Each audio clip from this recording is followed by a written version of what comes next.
de todos los lunes de esta noche, María Cela, para aclararnos dudas, tocar temas interesantes, divertirnos, entretenernos y todo lo demás. Porque Así él es. de verdad, tu capacidad de comunicar es impresionante. La gente Gracias, sigue Maricela. felicitándonos por este segmento. Gracias. Alberto, tú vas a hablar de los derechos de las personas encarceladas, Así es. o, en este caso, a raíz de los apresamientos del caso de Brecht. Por eso quiero saber de qué se tratan las medias. Bueno, las medias de hoy son particularmente especiales. Yo ya cumplo 5 meses comunicando ¿Ya? en este Oh, programa. carajo, qué Así rápido es. pasa el tiempo. Así es. ¡Ay, la velita burbuja! Y el común denominador ha sido que yo he estado compartiendo con dos mujeres muy bellas, Muchas dos mujeres gracias. excelentes comunicadoras, pero sobre todo la virtud que más resalta es que son mujeres muy inteligentes. Muchas gracias. Entonces, es un poquito, digamos que me he Es que sentido un agradecer poquito... que le digan a uno inteligente, El equilibrio. todavía en siglo XXI. Yo quiero sí, saber, sí. usted es un hombre muy Pero ya yo, inteligente. pero mira, Pero mira, déjame mira, decirte, mira la media, mira la Déjame decirte, media. es que yo he tratado de hacer el equilibrio porque son 2 contra 1. Mira quién yo traje para que hiciera el equilibrio. A ver, ¿quién? Albert Einstein.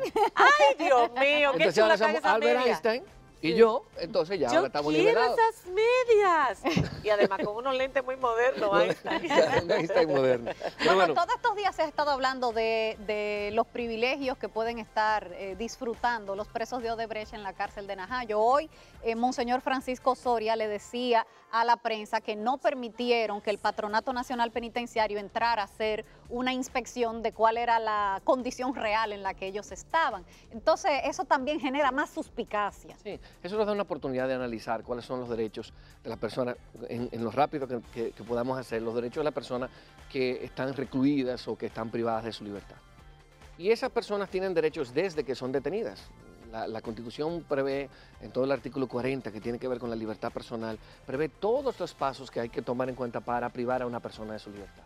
Desde el hecho de detener a la persona en base a una orden motivada, leerle sus derechos, como mismo lo vemos en los Estados En Unidos. las películas. Exactamente. Tiene derecho a un Permitirle abogado, cualquier inmediatamente cosa que diga puede ser tomada en su contra. Lo que se llaman los derechos de Miranda, porque son por un caso Hay específico. que leérselos. Así es, hay que leer los derechos. Así mismo manda la Constitución en República Dominicana. También un dato muy interesante y es que se debe permitir a la persona comunicarse con sus familiares, con su abogado o con su persona de confianza inmediatamente. Bueno, pero ya ellos están encarcelados. Exacto, sí, Es sí. el primer paso, por supuesto. Exacto. Ya pasamos, porque son 3 etapas de la privación de libertad. Sí, exacto. Una primera etapa de detención, donde se tiene que poner a disposición de la autoridad. Una segunda etapa, donde vamos a llamar la etapa preventiva. Y una última etapa, que es la Ok. etapa condenada. En esa primera etapa, ¿hubo alguna violación a sus derechos? Porque mucha gente dijo que si las cámaras, que si la exposición, Bien, que si... hay- ciertamente. Sí, sí, porque la Procuraduría hizo casi una película del momento en que arrestaron a cada Y uno es de muy ellos. utilizado. Si nos damos cuenta, si vemos con los casos de Casos criminales notorios. de gran digamos, envergadura, o crímenes de gran envergadura, se utiliza la situación. Ustedes recuerdan, inclusive el Chapo era presentado, el Sí. Chapo Guzmán era presentado con la cabeza hacia abajo. Eso mandaba un Sí. mensaje al pueblo mexicano de que este narcotraficante tenía la cabeza Ok. hacia abajo ante la autoridad. Esos son el tipo de cosas que se dan. O sea, que no Yo se entiendo violó que en ningún este caso, derecho. yo creo que en este caso no, inclusive fueron documentadas, fueron filmadas la mayoría de Exacto, ellos y exacto. frente a la prensa, inclusive lo vimos en el caso del exministro Temístocles Clemontá, se le leyeron los derechos frente a prensa, pero también frente a un equipo que grababa de la misma Procuraduría. No, entiendo que no. La discusión ahora interesante es cuáles son los derechos que ellos tienen dentro del penal por su condición de presos preventivos. En República Dominicana hay una ley del 1984, el gobierno del expresidente Jorge Blanco, que regula todo el régimen penitenciario muy avanzado. Estamos hablando de que estas son reglas para tratar a las personas privadas de su libertad desde el año 1955, señores. O sea, estas son reglas que están establecidas y ¿Cuáles? inicialmente se llamaban tratamiento, ya sé. No, ¿cuáles Pero son? yo te voy a Vamos, que decir yo te algo y tengo voy a val- invitar a reflexionar sobre algo cuando terminemos eso. El primer derecho, evidentemente, es estar en un registro, que se sepa dónde estás, que tus familiares sepas dónde estás. Es un derecho de él, la persona recluida, como de la Claro. familiar de la persona Uy, recluida. eso sí se violó aquí Lo en los segundo. años 70. Bueno, aparte de la Claro. dictadura de En los En el 12 viejo años de modelo. Balaguer. En los 12 años de En el viejo Balaguer. modelo. Marcela, hay 25.000 reclusos, cerca de 25.000 reclusos en República Dominicana. De esos, dato interesante, solo 663 son mujeres. O sea, solo el 2.4 Es que de son las mujeres. ustedes, la testosterona, la que... sí, de verdad. La Tiene que que ver, provoca esa tiene que ver situación. mucho. Ustedes son más ¿Cuántos violentos. presos preventivos tenemos? 60% casi de presos preventivos. Dios mío. Así es, tenemos un modelo penitenciario que alberga 8.000 de esos 25.000 reclusos. Que no es ágil. Y No, 16.000 quedan en el efectivo. viejo modelo. El viejo modelo es un almacén de personas tratadas como animales o seres humanos de segunda categoría. El nuevo modelo penitenciario es otro mundo. Sin embargo, es la realización de esa ley del 1984. Todo lo que vemos en el régimen de modelo penitenciario que inició con la visita de una baronesa inglesa en el 2013, que inició perfecta o muy bien el ex director Roberto Santana y hoy ejecuta el director Ismael Pañao, que era el mismo equipo del 2013, es otro mundo. Y se guía por esos derechos. ¿Cuáles son los derechos? Seguimos. Estar en pabellones separados. Por ejemplo, hombres y mujeres deben estar en pabellones separados. Ese es un dato importante. Sí, ya sé, la película Carpinteros nos lo puso bastante claro. No le he podido ver, no le he podido ver. Buenísima, No le he podido ver. De hecho, una trama, una idea maravillosa. Pero bueno, estamos hablando de ley, lamentablemente no de la parte de que tiene que ver con cine. Tiene que asegurarse, en el caso de los presos preventivos tienen derecho a llevar su propia ropa. Sin embargo, sin ese plantel hay un uniforme. El uniforme debe ser diferente al de los condenados. Otra, digamos, derecho que distingue. En el caso de Najayo, que puede ser hasta irónico, es verde. Es un polocher verde. Es un polocher verde. Pero bueno, así es. Pero es diferente. Sí, pero por eso que lo estoy diciendo. Pero es diferente al de los condenados, que es un polocher azul. Sí. Entonces, eso es uno de los derechos. Además, tienen derecho a tener su propio médico y su propia odontología. Está prohibido el uso de alcohol en las cárceles. Además de esos derechos, tienen derechos a la alimentación, tienen derecho a servicios médicos, tienen derecho a recibir ejercicio físico, entrenamiento y ejercicio espiritual. Tienen un horario, por supuesto, están sometidos a un régimen de disciplina. Pero ¿comunicación por celular? No, la comunicación está restringida en los horarios y en la forma que establece el régimen penitenciario. Yo dudo, señores, en términos reales, yo dudo que los mismos actores, los mismos operadores del sistema de justicia o el sistema penitenciario moderno permitan, estamos hablando de esos 2.000 agentes de los centros de corrección, así se llaman, centros de corrección y rehabilitación, permitan que haya algún tipo de privilegio en el caso de las personas de derecho. Pero los están yendo a visitar todos los días y los presos solo tienen visita los días establecidos en el penal, que en Najayo es los fines de semana. Y ellos han recibido como que eso es un despacho. Ellos están despachando con todo el que va a verlo todos los días. Hay que ver el reglamento interno, pero ellos son presos preventivos. En un caso de alta envergadura, hay que ver si los que están visitándolo son los abogados. Son los abogados. Eso es un dato que hay que revisar. No. Aquí media dirigencia política de este país ha ido a ver a los presos en Najayo. En Najayo, incluso, no en el Palacio de Justicia. Incluso que no son de su mismo partido, porque el otro día estaban Rogelio Genao y Johnny Jones en Najayo y no hay ningún preso del Partido Reformista. Pues entonces, o sea, nada, haciendo una visita Diana social. Tiene sus informantes. No, definitivamente. No, lo que estoy diciendo ha salido en la prensa. Pues entonces deben tomarse los correctivos porque no debe haber ningún privilegio para los encartados en el tema de Odebrecht. Un detalle muy importante.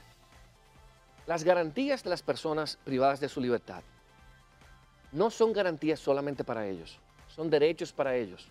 Pero la Constitución Dominicana optó por el régimen de la reinserción, María Cela. En los Estados Unidos y en otros países hay un régimen donde tú almacenas personas, las sometes a cadena perpetua o las sometes a pena de muerte. La República Dominicana optó por ser el régimen de reinserción y reeducación. Eso significa que las garantías para los presos, para las personas privadas de libertad, no son garantías para ellos solamente, sino para la sociedad, de que ellos se reintegren. Claro. Tratarlos con dignidad no es un derecho de ellos, y es un derecho de todos nosotros. Y ese es el objeto con los condenados también, que salgan rehabilitados. El aire acondicionado y todas esas cosas. El aire acondicionado discutible me parece que no debe ser un privilegio, incluido en los privilegios que yo tengo. Claro que no. Su abanico definitivamente, porque este es un país tropical. Pero el alcohol deberían tenerlo está completamente todos. prohibido, Maricela. Pero deberían tenerlo todo, porque hay que ver cuántos presos en Najayo tienen aire. Exacto. Así es. Hay que hacer una revisión. No, aire acondicionado no, abanico. Exacto. Aire acondicionado dice el que no. O sea, no tienen en Najayo aire acondicionado. No, por supuesto que hay aire acondicionado. Lo que yo digo es, ¿tú trajiste la discusión? Sí, por supuesto. Por supuesto que hay aire acondicionado. ¿Y todos los presos, todos los preventivos de Najayo tienen aire acondicionado? Claro que no, tú sabes que no. Eso es una oportunidad para tomar en cuenta el factor de igualdad de tratamiento. Miren, yo me voy por aquí, Diana va por ahí a hablar con nuestros amigos de Techo, pero efectivamente, antes de que Diana inicie esa conversación, hay privilegios con estas personas. Este es un caso sonoro, es un caso que le interesa a toda la sociedad, son políticos de prestancia, muchos de ellos, y de un partido oficial que está en el gobierno y que todavía no se ha probado en un juicio que sean culpables. Por supuesto, pero cualquier privilegio afecta la credibilidad de la población en el régimen penitenciario. Y regá que está la gente en todos lados con lo que está viendo. Así es. Gracias, Alberto, por haber estado con Siempre nosotros con este tema tan interesante. Diana, pasamos contigo, con nuestros amigos de Techo. ¿Qué tienen que anunciar? Asimismo, estoy aquí en compañía de Joana Segura, directora de gestión comunitaria de Techo RD, y de Airán Vázquez, el gerente general de Techo RD, que bueno, en este año como en ocasiones anteriores han empezado ya la recolecta para brindarle un techo a tanta gente que lo necesita. Cuéntenos del operativo de este año. Sí. Muchas gracias por el espacio. En primer lugar, para quienes no nos conocen, Techo es una organización de la sociedad civil que está presente en 19 países de Latinoamérica y trabajamos en los asentamientos para superar la pobreza. Lo que queremos ahora es visualizar precisamente que la pobreza es una situación de emergencia, de urgencia y que no se le está dando la prioridad que merece ahora mismo en República Dominicana. Nosotros trabajamos en estas comunidades a través del desarrollo comunitario. No solamente es construcción de viviendas, sino que tenemos otros también proyectos y programas que desarrollamos dentro de las comunidades que están encaminados a que los líderes se empoderen y que también jóvenes voluntarios trabajen en conjunto con ellos para poder desarrollar esos programas y esos proyectos. Bueno, en el caso de este año, porque ustedes, uno a veces se encuentra con los voluntarios de Techo en las esquinas, con las alcancías en forma de casita, recabando, para que la gente sepa cuando los vea, ¿a dónde va eso y qué hacen ustedes con ese dinero? Claro que sí, como bien decía Joana, nosotros somos una organización que trabaja por el desarrollo de estas comunidades y hacemos diversas actividades. Y en este año nosotros, al igual que años anteriores, tenemos nuestra campaña de recaudación. Es una campaña institucional donde nosotros comunicamos el mensaje de los asentamientos y que finaliza con los 2 días de colecta, donde nosotros recaudamos los fondos que vamos a utilizar en el segundo semestre en los programas y proyectos que desarrollamos dentro de las comunidades. Entonces estos programas son diversos, uno de ellos es vivienda y tenemos diferentes otros. También te queremos hablar de cuál es la meta. Queremos recaudar en este año 4 millones de pesos. Y queremos movilizar 2.500 personas. ¿Qué van a hacer con esos 4 millones de pesos? Nosotros vamos a trabajar en el segundo semestre en las comunidades activas que tenemos. Vamos a construir viviendas. ¿Cuántas casas? Nosotros queremos... hay una, la meta. Sí, claro. Hay algo muy importante que nosotros también queremos comunicarle en esta ocasión y es que queremos construir este año la vivienda número 1000. La vivienda 1000 que hacemos en República Dominicana desde el año 2008 que tenemos ejecución. ¿Cuándo empieza la colecta y cómo se puede colaborar? La colecta empieza, ya estamos en campaña desde ya, durante todo el mes previo y los días 7 y 8 de julio, viernes y sábado, en 10 ciudades. Estamos hablando de Bonao, de San Francisco de Macorís, de La Vega, de Santo Domingo, de Santiago, de Moca, Puerto Plata y otras. Estaremos en aproximadamente 70 puntos. La gente puede sumarse compartiendo esta campaña, puede sumarse siendo voluntario, entrando a todas nuestras redes sociales para inscribirse como voluntario y llevando el mensaje y por supuesto donando. Bueno, pues ya saben ustedes, cuando se encuentren a los muchachos de Techo por ahí, colaboren y hagan realidad el sueño de dominicanos de escasos recursos de tener un techo propio.